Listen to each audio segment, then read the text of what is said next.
In the deep dive tonight, there are growing calls for accountability in a Virginia school district. That's right. And we first told you last week about an Albemarle County elementary school employee who was indicted for 11 child sex crimes. Now, as Nick Minock tells us, a bipartisan group of lawmakers are calling for the school district to be investigated. Nick.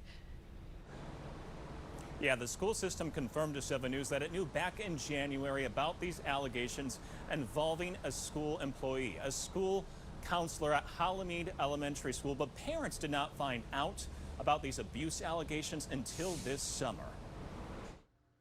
A Republican congressman and 3 Democratic state lawmakers say Albemarle County Public Schools needs to be investigated. The district confirmed to 7 News it knew elementary school social emotional learning coach Michael Swiney was accused of abusing children, but parents didn't find out about it until 6 months later. Val Green says her granddaughter was in the 3rd grade at Hollymead Elementary this past school year when her granddaughter met one-on-one with Swiney in his office. Although her granddaughter hasn't reported being inappropriately touched, Val's alarmed the district wasn't transparent about what allegedly happened to other students. Betrayed makes me feel very disgusted and not want to even trust any school district for that matter if something like this can be swept under the rug this long. 3 members of the Virginia General Assembly sent a letter to the Albemarle County School Board calling on them to conduct a so-called independent investigation into how the school system handled the situation.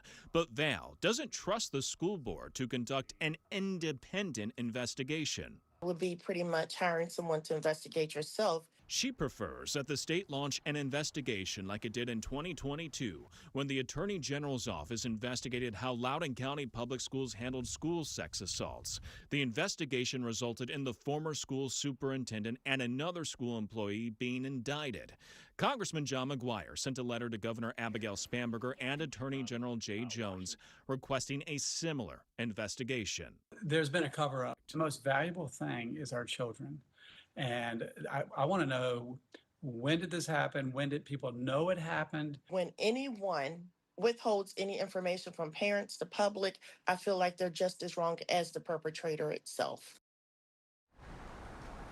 Now, the school system tells 7 News that when they first learned about these allegations back in January, they immediately put the school counselor on leave and notified local police about what allegedly happened. And I asked the school system, why did it take them so long to notify parents? They told me they did not want to obstruct the integrity of the police investigation. Back to you.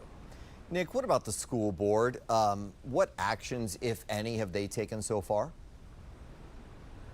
Yeah, in recent weeks, the school board asked the superintendent to resign. He did, and so did the elementary school principal. But some parents and lawmakers 7 News has spoken to say that's not enough. They want the state to investigate, to get to the bottom of this, to also find out if the school board members, in fact, didn't know about this. Reporting in Arlington, Nick Minock, 7 News. And 7 News will keep you updated on the story. You can find responses from the school district, school board, and Governor Spanberger on our website, wjla.com.